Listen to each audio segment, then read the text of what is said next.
प्यारे दोस्तों, अगर आप हिंदुस्तानी हैं तो आपने ज़रूर सुना होगा कृष्ण और सुदामा की कहानी।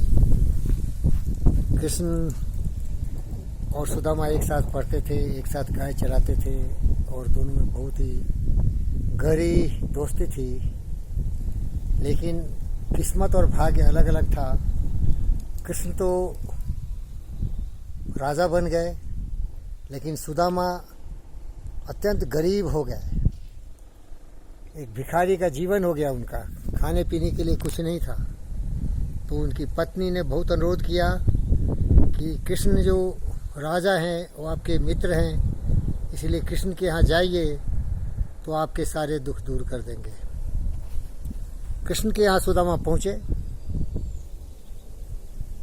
कृष्ण बहुत ही सम्मान के साथ उनका खातिर किया, स्वागत किया, खाना पीना खिलाया और विदा कर दिया। जब सुदामा जा रहे थे तो बहुत ही दुखी थे, क्योंकि वो सोचे थे कि कृष्ण कुछ गोल्ड, मोहरे और कुछ धन दौलत देंगे पोटरी में बांध के, लेकिन वो तो कुछ दिए नहीं। तो सुदामा दुखी थे और चिंतित होकर जा रहे थे कि वो अपनी पत्नी को क्या बताएंगे।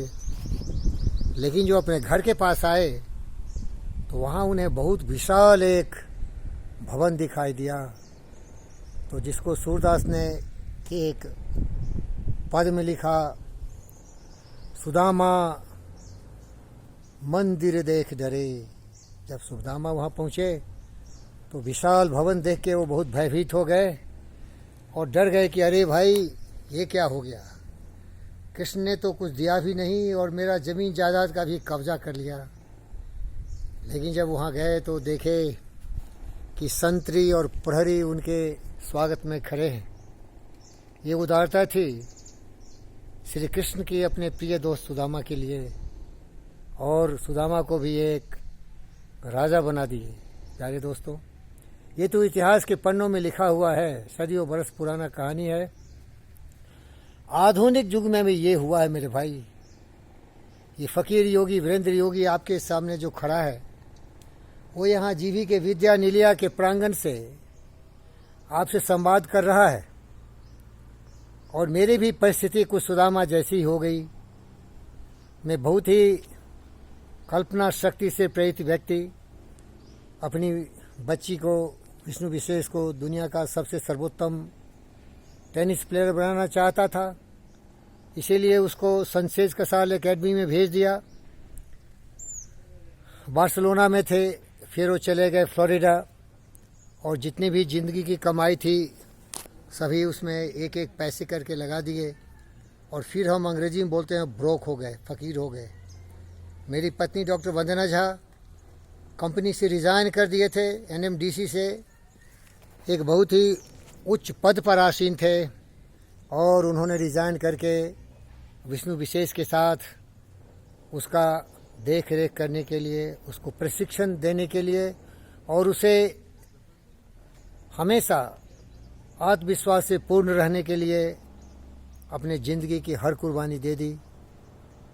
तो मैं एनएमडीसी में उच्च पद पर था, अवकाश प्राप्त हो गया और पैसे तो थे नहीं। तो एक बीबी नगर में टीडीआर कॉलेज था, वहाँ जाके हम एक प्रिंसिपल बन गए। वहाँ पैसे नहीं थे, वैसे ही जाके हमारी जो अभिरुचि है, आईटी का प्रोडक्ट हूँ, आईटी खड़गपुर से पढ़ा था। मेरी ज़िंदगी पूरी पढ़ाई और पढ़ाने में बीत गया। तो मैं अपने जीवन के एक एक क्षण लोगों की भलाई में, पढ़ाने में लगा देना चाहता था। इसीलिए वहाँ जाके बिना कोई लेन देन के मुफ्त में उनकी पढ़ाई का जिम्मेदारी ले लिया। जो मानव रत्न पद्म भूषण डॉक्टर जीवी कृष्णा रेड्डी, उनको पता चला कि उनका ये सुदामा आपदाओं में फंसा हुआ, विपत्तियों में फंसा हुआ एक ब्रोक हो गया है। खाने पीने का भी मुसीबत था। अरे भाई विश्वास नहीं होगा, उन्होंने फ़ोन करके बुलाया, बुलाया भाई, बुलाया और कहा तू मेरा मित्र है भाई, you are my friend. But उनका नाम कृष्णा है, समझ लीजिए, वेंकट गुणपति कृष्णा, जीवी के गुणपति वेंकट कृष्णा रेड्डी। तो कृष्ण भगवान और ये सुदामा और हमें प्यार और उदारता का दरिया दिल दिखाते हुए जीवी के हमारे में भेज दिया। और उनके महान ज्ञानी जो यहाँ मित्र थे, डॉक्टर रमन राव, डॉक्टर कृष्णम राजू, वो हमारा पूरा अध्ययन करते हुए हमारी क्षमता को समझा, परखा और हमें योग विद्या का प्रशिक्षण करने और लोगों में मनोबल आत्मविश्वास बढ़ाने के लिए एक उत्तरदायित्व दिया। उस उत्तरदायित्व का मैं पूरी निष्ठा के साथ पालन कर रहा हूँ मेरे भाई। तो याद कर लो, हमारे ज़िंदगी में भी ये कृष्ण मिला। ये सुदामा आज बड़े ठाठ बाट से, देख लो भाई, कोई तकलीफ नहीं है, देख रहे हो, चौड़ी छाती, खिलते हुए गुलाबी गाल, सफ़ेद बाल,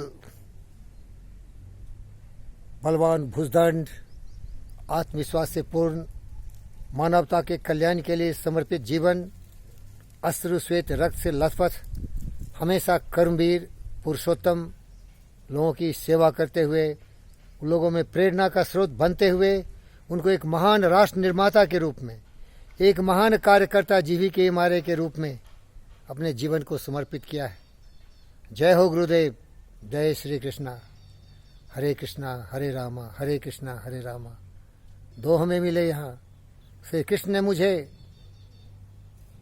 यहाँ भेज दिया और यहाँ राम तैयार थे हमारी देखभाल के लिए। हरे कृष्णा हरे रामा, जय हो।